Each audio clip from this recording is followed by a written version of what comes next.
Hello, my educator family. Let me welcome you to another Strategy Sunday. Yes, this is the month of joyful, jolly June, and we are here to bring you interactive, interesting, in-depth information on how we can best be better educators as we deal with special needs children in our Jamaican context. This week we have with us the lovely, wonderful Miss Rochelle Harris, who is a special educator and also the founder of Care Beyond Reach Academy. She will be sharing with us practical strategies that we can utilize with the different learning disabilities that were highlighted last week. And so at this time, we will have her. Please give her your undivided attention as she shares with you valuable information. Greetings, educators. Today we're going to be looking at some specific learning disabilities and the strategies and activities that we can use with these learning disabilities. Our discussion point is going to be focusing on the 5E planning and how we can use that for purposeful planning that will ensure success. We're going to be looking at dyscalculia, dyslexia, dysgraphia, and the characteristics and strategies and some activities that we can use. Let's begin by having a quote here from Benjamin Franklin. By failing to prepare, you are preparing to fail. In light of that, we now focus on the 5 E's. What are these 5 E's? Engage, explore, explain, elaborate, evaluate. And all of this will ensure for purposeful planning. It is important that students work towards an end goal, and that way we can measure and document their performance and their progress. Very important. We are going to show how we can use the 5 E's with a lesson that will help students with dyscalculia. We will also be looking at some of the characteristics of dyscalculia. Now, what are some things they have difficulty with? So they have a challenge estimating things like how long something takes or the height of the ceiling. They also have challenges with money, that's counting and making change, fractions, linking a number 1 to its corresponding word 1. They have visual spatial challenges as well, understanding charts and graphs, and also simply learning basic math like addition, subtraction, and multiplication. In this lesson, we are going to be focusing on the topic length. When we look at teaching students with dyscalculia, it is important that you talk or write out the problem, break the task down into smaller subsets, and most importantly, use real-life examples and manipulatives. Let's get into the 5E lesson planning for teaching length. Specifically, our focus on this would be dyscalculia, and so we look at our objectives. Now, what is it that we want our students to do at the end of the lesson? We want them to be able to use a ruler to measure various objects. We want to know that they can convert millimeters to centimeters. And what are some things you would have already explored with these students? Perhaps the names of instruments used to measure length and the different units for length. Here we have an introductory activity, which is our engage. That is the first E, which is engage. So we have this song that will be played. Ruler is a tool that's very important. Use it in your class, don't keep it in your bag. Use to measure the length of enough things. A book, a pencil, even a napkin. Take out your ruler, learn to use it. Take out your ruler, learn to use it. Measure the true length, don't estimate it. When you write the figure down, only off the unit. Cause you not get no marks if you never write it. Take out your ruler, learn to use it. Measure the true length, don't estimate it. When you write the figure down, only off the unit. Cause you not get no marks you dead. Come tell the way I use it from yesterday. Hope you have a ruler today. Come tell the way I use it from yesterday. Hold up the ruler if you know fi use it. Hold up the ruler if you know fi use it.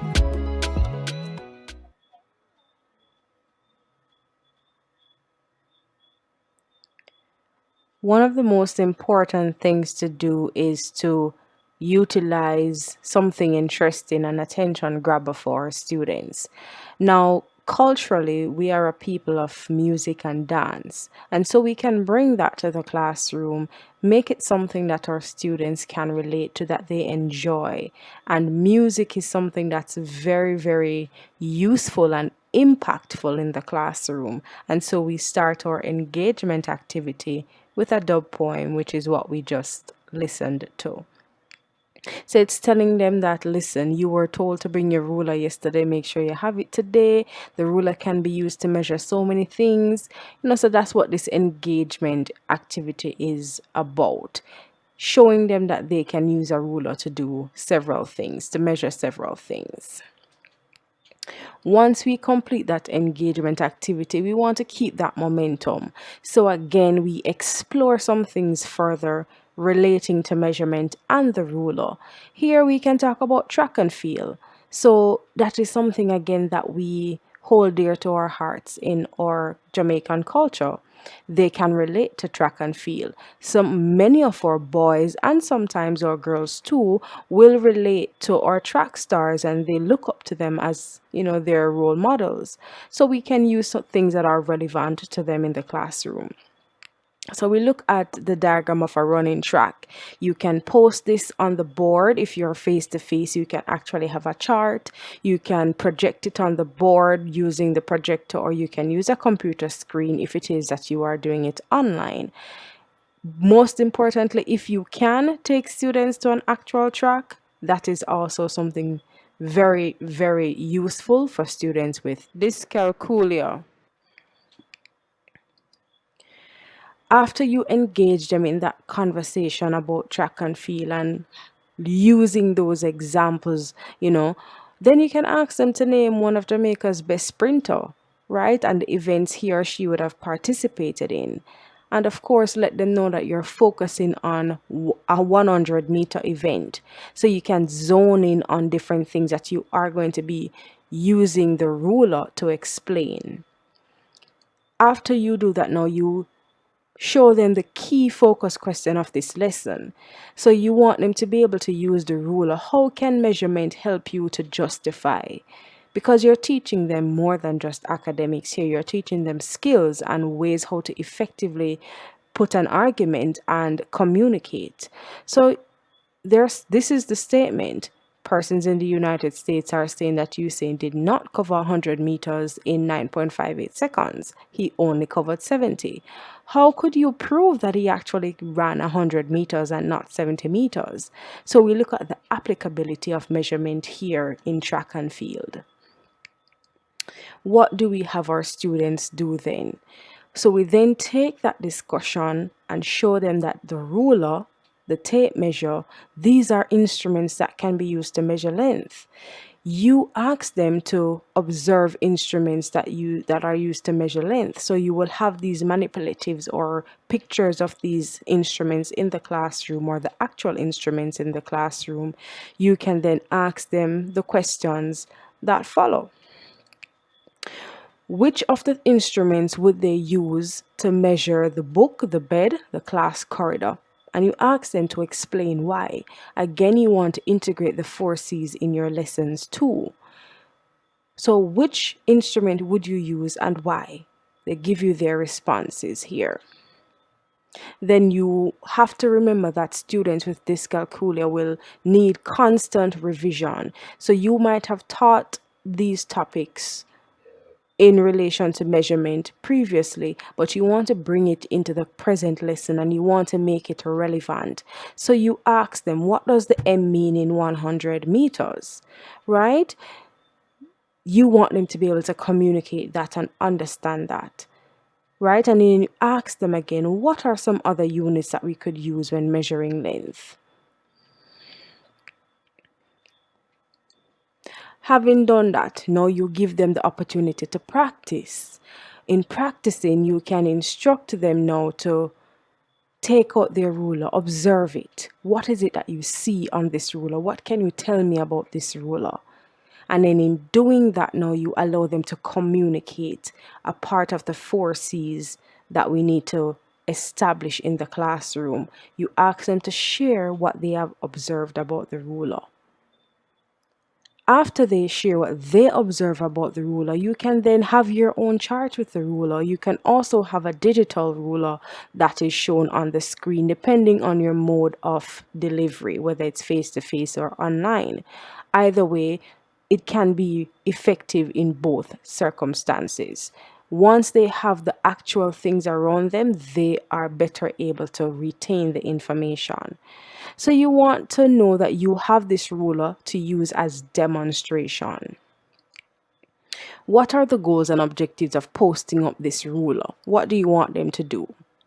So you want to ask them what the long strokes represent on the ruler, and then what the short strokes represent, right?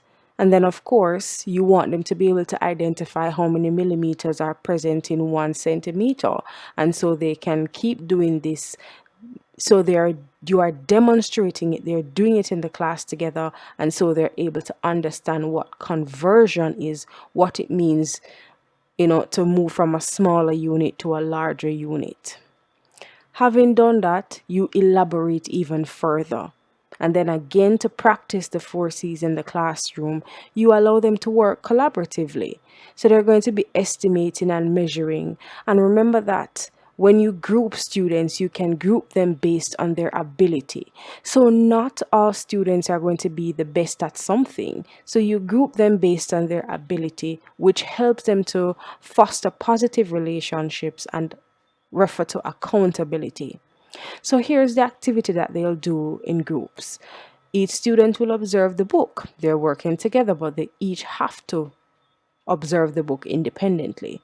They record their estimate. What is it that they believe that the length of the book to be?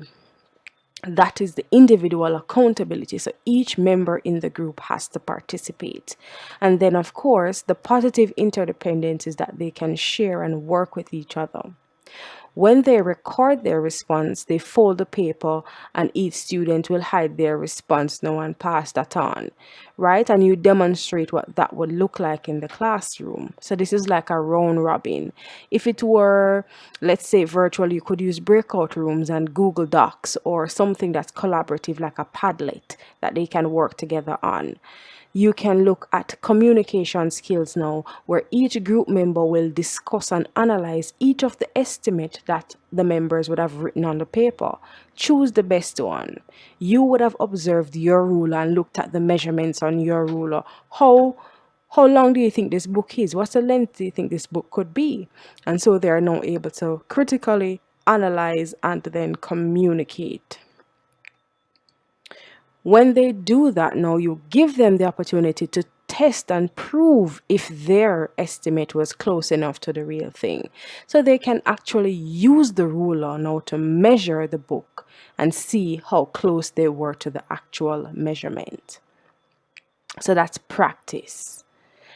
Then you give them independent practice. Good, you give them that independent practice. And this is still under elaborating. So you can give them a worksheet, or you can have them use real objects and measure the length of these objects. So you have students who may prefer to use the worksheet and use their ruler to measure the objects on the worksheet, or you may have those kinesthetic learners who are not necessarily having a challenge with math, but they prefer to measure the actual object. That is also a possibility. You can have them measure the object similar to what is on the worksheet, and so they record their values on the worksheet. Once you do this, now you want to make sure that the targets that you would have set out for the lesson is achieved. You have to evaluate. All right, and in evaluating this, students will complete what we call a stoplight evaluation. And this is what the stoplight evaluation looks like. So the students will decide if they don't get the concept, they need help understanding it, do they understand it but still need support, or they can do it on their own. Having this level of evaluation, it helps students to become aware and identify their strengths and weaknesses, right? And it provides data for the teacher to be able to use that will provide useful feedback for students as well as for the teacher to adjust where necessary. So this is a worksheet that will allow students to measure the length of different lines that they are given here, and they can also use the idea of millimeters and centimeters and convert those things. Good. And this will determine if they really understand the concept. Good. And with students with dyscalculia, they tend to have difficulty identifying the word 6 and the numeral 6. They find difficulty seeing the relationship there.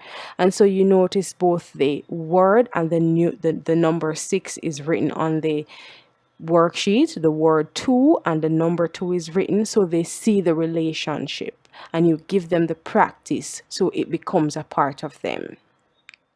And that's the dyscalculia example of a lesson teaching length. Here we look at dyslexia. So dyslexia has to do with various challenges when it comes down to language, right? And this in particular, we're looking at phonological awareness, the challenge with phonological awareness. So this is an activity that was designed by me to, focus on how you can help students to learn syllables. And of course, you have to break these things down into steps. So this syllables activity was really geared towards building the phonological awareness in the student by showing them how words can be broken down in different parts.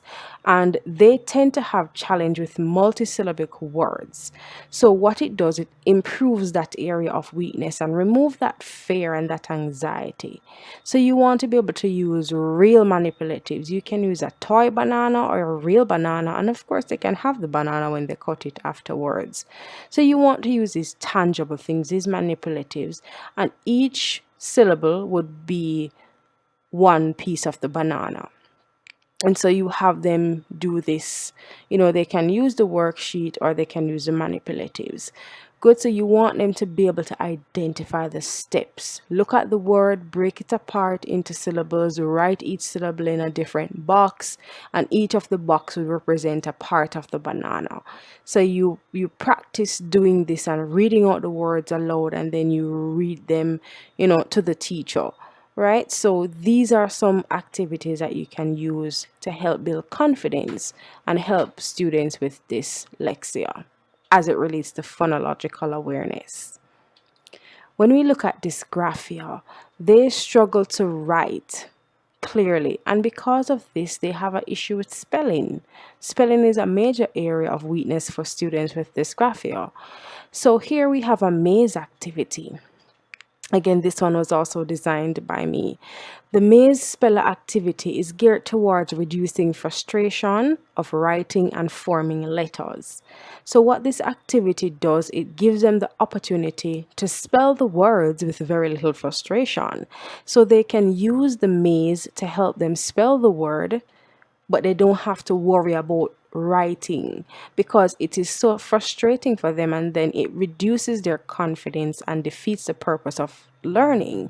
So you want to be able to make learning fun and effective and use things that they are able to relate to.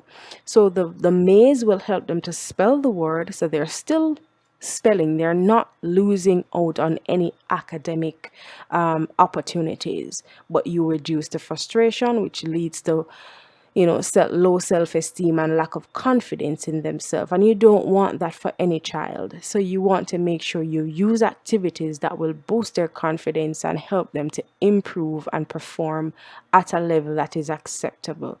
Right? So these are some of the ways we can reach our students and help to plan for them in the classroom. Again, if you don't plan for them effectively, then you won't be able to see the success that they can actually bring forth. Now, it's important that our lessons are authentic, applicable to real life examples, relevant, and it enrich the students. What value would you have added to the students despite their challenges? So let's not look at their disability, but their ability to perform by being thought of course, with proper careful planning that we know is designed for success. No student should be left behind. Yes, it takes time, but as educators, we have to do our part so each child can feel like they are a part of our class. Inclusive education, planning, or instruction that will facilitate various learning styles and challenges. If you have any questions whatsoever and you want to connect with me, you can certainly email me at carebeyondreachacademics@gmail.com or rochelle.professionaltraining@gmail.com, rochelle.educator.harris@gmail.com. You can find us on Instagram at Care Beyond Reach Academy, YouTube at Care Beyond Reach Academy, on LinkedIn, Rochelle Harris, and on Instagram for myself, you have Rochelle_R.R_Harris. Do have a wonderful day, everyone. Thank you so much for having me. Educators, as promised, Miss Harris delivered. She gave to us practical and insightful tips that we can utilize in our classrooms as we deal with students whom we think may be suffering from one or more of the learning disabilities as outlined, whether it is dyslexia, dysgraphia, or dyscalculia. We were given information as how to utilize the tips and strategies in our classroom. I trust that you will continue to tune in, and I trust that this information will be helpful to you as we close out the school year and also as we plan for the new school year. If you liked this video, go ahead, like it, subscribe to the channel, share it with your friends or colleagues or even a parent, because this can go a far way in helping others in dealing with students or children that they may have that suffer from one or more of these learning disabilities. Educators, it is always on us to equip ourselves with valuable information that we can utilize in our classroom. And I'm happy for this lovely month of June, the joyful, jolly month of June, as we focus directly on special needs education in the Jamaican context. Thank you so much always for tuning in faithfully, for watching the videos, for liking, for subscribing, for sharing. We want to thank you so much. Here at Strategic Educational Consultancy Services, our only hope and our only belief, our only mission is to empower you, our educators. And by empowering you, we know that you will go out and make that difference in your classroom. Thank you so much, and we will be joined again once more for our Analysis Thursday when we look at these practical tips given to us on Strategy Sunday. Thank you so much. Have a blessed week.